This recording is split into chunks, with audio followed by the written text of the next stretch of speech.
little weekend Kardashians update. You know, what in the world are the Kardashians doing this weekend? Since there's just always something. Sunday rolls around, they're always doing something. We had Devin Booker and Kendall Jenner celebrating their 1-year anniversary, getting a little PDA on social media, actually sharing photos with each other. Very, very cute. Amelia Gray celebrated her 20th birthday in Miami with Scott Disick. He got her this big diamond necklace. She was crying. It seemed like a whole thing. Her ass photo was on the side of the cake. And the Kardashians, Keeping Up with the Kardashians is officially over. Or at least, you know, we have the reunion coming up, but the series finale aired on Thursday night. First, I want to apologize if anybody's hearing my sniffling. The allergies are eating me alive. And I always am sniffling into the mic, I think. And I think the allergy medicine is hitting me. You know when allergy medicine starts making you feel a little bit dizzy? Yep. That's what's happening to me this episode. So I just want to make that clear to everybody.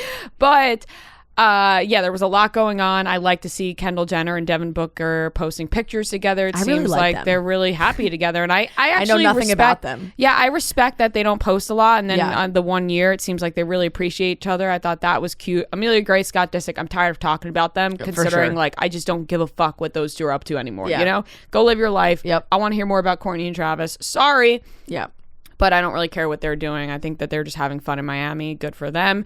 And for the ending of Keeping Up with the Kardashians, I just think that it wasn't as boom as everyone thought it was going to be, because we got the reunion coming up and we all know that they are going to be coming to Hulu. So it's not saying goodbye to the Kardashians. It is obviously the end of a very important era in our lives. Yes. Keeping Up with Kardashians on E!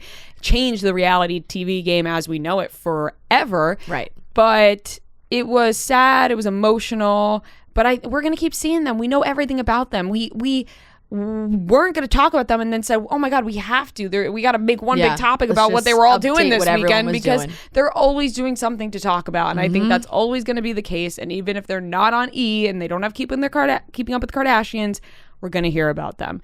You know, the producers gave some insight who likes filming the least. It was Kylie. I don't think that was shocking at all. No. But Kylie showed up late to the final, like they did the family vacation. It was like our last family vacation on the show, and I'm sure Kylie, you know, I'm sure she had something else to do, but like she was not even there the whole time. Right. I mean, well, Kendall and Kylie, they weren't the key players in Keeping Up with the Kardashians. No. Obviously, they were on ever since they were so young, which looking that's back what they were talking hilarious. About. It was like Kylie was like, I don't really remember a time in my life when we weren't doing this show. Exactly. But for the other ones, they had a whole life before they were the Kardashians, so to speak. So listen, we're never going to get anything less from the Kardashians, even with this show not being on TV and it ending. I am not sad about it because it's not going to stop. Yeah, I do. And I love this finale format. And I really wish that, I don't know if maybe just because now it feels like Bravo and E! Are kind of not morphing together, but, you know, all NBC Universal, and where you kind of see the Andy Cohen overlap now, like Andy Cohen doing some more stuff on E! Than he ever has before. Because, you know, I would say that arguably the best part of all the Bravo shows are the reunions across the board, and you get Andy Cohen involved, you see what's going on. So now that Andy's doing, it seems like, more stuff on E!, they're doing this reunion for Keeping Up with the Kardashians. And now I'm like, oh my God, I wish they did a Kardashians reunion at the end of every season. Why are we only getting this for season 20? There's so much ground to cover, so many things to talk about, but the reunion trailer looks fantastic. That is going to be 10 times better than the series finale episode that we got. This reunion is going to be so juicy, and that is why I'm actually not mad that they didn't do a reunion at the end of every season, because I feel like we're going to go travel far into the past, and we're going to get some secrets. They're going to reveal secrets, and we're going to get a lot of insight to things that had happened in the past that now they may feel more comfortable speaking on, that they probably wouldn't be, like, fresh after it happened. You know, the Tristan and Khloe stuff, probably fresh after that happens. Khloe doesn't want to be talking about it right away, but now that there's time has passed, we're going to hear more about that. We're going to hear about Scott and Kourtney's relationship. It looks so juicy. And you know, Andy Cohen, he doesn't hold back. He asks the good questions because he's allowed to ask the good questions. Like,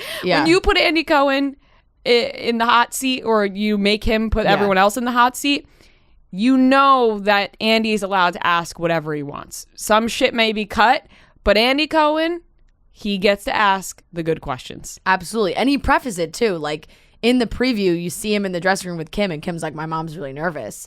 And Andy's like, yeah, I'm ready to talk about all the shit. Like, I'm just like, I'm ready. Let's do this thing. We're going in, and I'm not holding back. And I also love how, I mean, we know that the Kardashians are so open and honest, but they don't shy away from a hard question. No.